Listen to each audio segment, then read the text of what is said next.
প্রিয় রাজনৈতিক দলের সদস্যবৃন্দ, বিভিন্ন ইস্যুতে আমাদের মধ্যে ভিন্ন ভিন্ন মতভেদ থাকবে, কিন্তু সেই ভিন্ন মত নিরসনে আলোচনা হবে। তবে জাতীয় ইস্যুতে গণতন্ত্রের পক্ষের রাজনৈতিক দলগুলোর মধ্যে যাতে মুখ দেখাদেখি বন্ধ না হয়, সেই লক্ষ্যে জাতীয় স্বার্থে আমাদের সকলকে ঐক্যবদ্ধ থাকা প্রয়োজন এবং প্রয়োজন।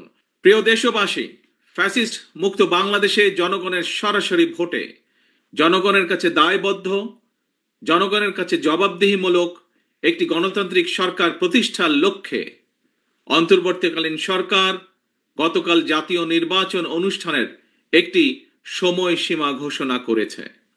জনগণের অভিপ্রায় বাস্তবায়নের তাগিদে জুলাই সনদ ঘোষণা করা হয়েছে।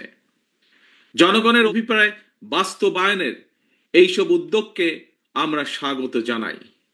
মানুষের গণতান্ত্রিক রাজনৈতিক অধিকার প্রতিষ্ঠার যাত্রাপথে বর্তমানে আমরা ইতিহাসের যে সন্ধিক্ষণ পার করছি, এই ঐতিহাসিক সময়টির জন্য দেশের গণতান্ত্রিকামী জনগণকে দীর্ঘ ১.৫ দশকেরও বেশি সময় ধরে অপেক্ষা করতে হয়েছে। উপস্থিত ভাই বোনেরা, ফ্যাসিবাদ বিরোধী দীর্ঘ সময়ে এই আন্দোলনে আমরা আমাদের হাজারো সহকর্মী সহযোদ্ধাকে হারিয়েছি। আমাদের অনেক সন্তান স্বজনের বুকের তাজা রক্ত দেখতে হয়েছে। বঞ্চিত হয়েছেন বাবা মায়ের জানাজা থেকে অনেকে। সন্তানকে ধরে নিয়ে যাওয়া হয়েছে, স্ত্রীর সামনে থেকে স্বামীকে ধরে নিয়ে যাওয়া হয়েছে, সন্তানের সামনে থেকে পিতাকে ধরে নিয়ে যাওয়া হয়েছে। গুম হয়ে যাওয়া এখনো বহু সন্তান পিতার জন্য অপলক চোখে অপেক্ষা করছে। প্রিয় ভাই বোনেরা, ফ্যাসিবাদ বিরোধী আন্দোলনের সময় বিএনপি সহ বিরোধী দল এবং মতের নেতাকর্মী সমর্থকদের বিরুদ্ধে লক্ষ লক্ষ মিথ্যে এবং রাজনৈতিক উদ্দেশ্য প্রণোদিত মামলা দেওয়া হয়েছে। বিএনপির এমন নেতাও রয়েছেন যাদের বিরুদ্ধে শতাধিক 200-300 মামলাও রয়েছে, এমনকি 4 শতাধিক মামলা রয়েছে। গুম অপহরণের শিকার হয়েছেন বিএনপি সহ বিরোধী দলের শত শত রাজনৈতিক নেতা কর্মী। শুধুমাত্র 2024-এর গণ অভ্যুত্থানে 1,500-এরও বেশি মানুষকে হত্যা করা হয়েছে। খুনিদের বন্দুকের নল থেকে মায়ের কোলে থাকা 4 বছরের শিশুও রেহাই পায়নি। ক্ষমতালোভী ফ্যাসিস্টের কারণে আমাদের অনেক সাহসী সেনা কর্মকর্তাদের হত্যাযজ্ঞের শিকার হতে হয়েছে। বিডিআরের নাম পর্যন্ত পাল্টে দেওয়া হয়েছে, ভেঙে দেওয়া হয়েছে আইন শৃঙ্খলা রক্ষাকারী বাহিনী পুলিশের মনোবল। প্রিয় দেশবাসী, পতিত পরাজিত পলাতক স্বৈরাচারের আমলে দেশে অন্ধকারের রাজত্ব কায়েম করা হয়েছিল।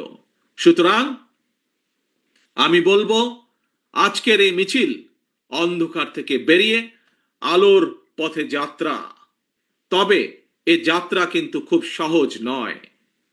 ফ্যাসিবাদ, উগ্রবাদ, চরমপন্থা যাতে আলোর পথে অন্ধকারের রেখা টেনে দিতে না পারে, এই ব্যাপারে গণতান্ত্রিক আমি বাংলাদেশের প্রতিটি ভাই বোনকে আমি সদা সতর্ক থাকার আহ্বান জানাই।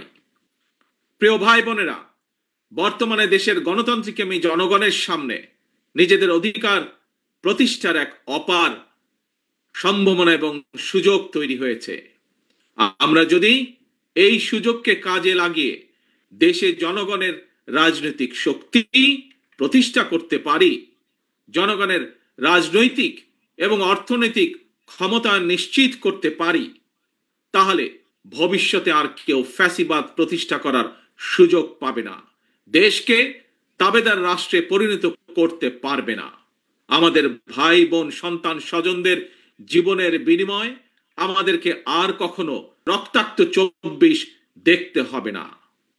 আমি ধর্ম বর্ণ নির্বিশেষে প্রতিটি নাগরিকের দৃষ্টি আকর্ষণ করে বলতে চাই, আপনার নিজের অধিকার প্রতিষ্ঠা করার জন্য, আপনার পরিবারের নিরাপত্তা নিশ্চিত করার জন্য, বর্তমান এবং ভবিষ্যৎ প্রজন্মের সামনে একটি নিরাপদ বাংলাদেশ প্রতিষ্ঠার জন্য একজন নাগরিক হিসাবে আপনার সিদ্ধান্ত নেবার সময় এসেছে। যিনি যেই দলেরই সদস্য, রাজনৈতিক দলেরই সদস্য হন না কেন, আমাদের অবশ্যই সকলের একটি কথা মনে রাখা দরকার, ফ্যাসিবাদ শাসন আমলে আমরা কেউই নিরাপদ ছিলাম না। আমাদের সন্তানেরা কেউ নিরাপদ থাকতে পারেনি। আমাদের ভোটের অধিকার কেড়ে নেওয়া হয়েছিল। আমাদের সকল গণতান্ত্রিক রাজনৈতিক অধিকার কেড়ে নিয়ে গণতান্ত্রিক জনগণের জন্য সমগ্র সারা বাংলাদেশটাকেই বর্বর বন্দিখানা, আয়নাঘর বানিয়ে ফেলা হয়েছিল। সুতরাং দেশে যদি গণতন্ত্র এবং আইনের শাসন না থাকে, তাহলে নারী কিংবা পুরুষ, সংখ্যালঘু কিংবা সংখ্যাগুরু, আমরা কেউই নিরাপদ নই। একমাত্র গণতন্ত্র এবং আইনের শাসনই জনগণের নিরাপত্তা নিশ্চিত করতে পারে। সেজন্যই আসুন দেশে গণতন্ত্র এবং আইনের শাসন নিশ্চিত করার জন্য রাষ্ট্র এবং সরকারে জনগণের কর্তৃত্ব প্রতিষ্ঠা করার জন্য হাজারো শহীদের রক্তের বিনিময়ে অর্জিত আমাদের গণতান্ত্রিক রাজনৈতিক অধিকারগুলোর সুষ্ঠু প্রয়োগ এবং চর্চা করি। প্রিয় রাজনৈতিক দলের সদস্যবৃন্দ, বিভিন্ন ইস্যুতে আমাদের মধ্যে ভিন্ন ভিন্ন মতভেদ থাকবে, কিন্তু সেই ভিন্ন মত নিরসনে আলোচনা হবে।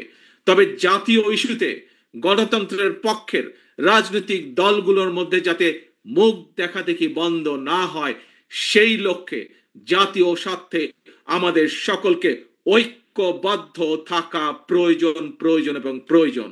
কারণ আমি বিশ্বাস করি ধর্ম, দর্শন, মত যার যার, রাষ্ট্র আমাদের সবার।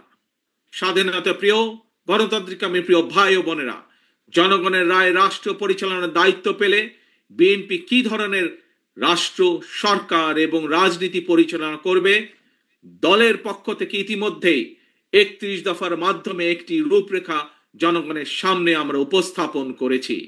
একই সঙ্গে অন্তর্বর্তীকালীন সরকার সকল গণতান্ত্রিক রাজনৈতিক দলগুলোর সাথে পরামর্শ করে সংস্কার প্রস্তাব চূড়ান্ত করেছে।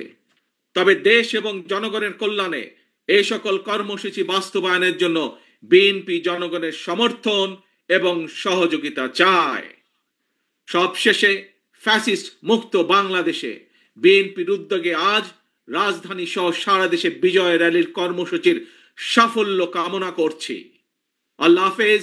বাংলাদেশ জিন্দাবাদ। বাংলাদেশ জাতীয়তাবাদী দল জিন্দাবাদ।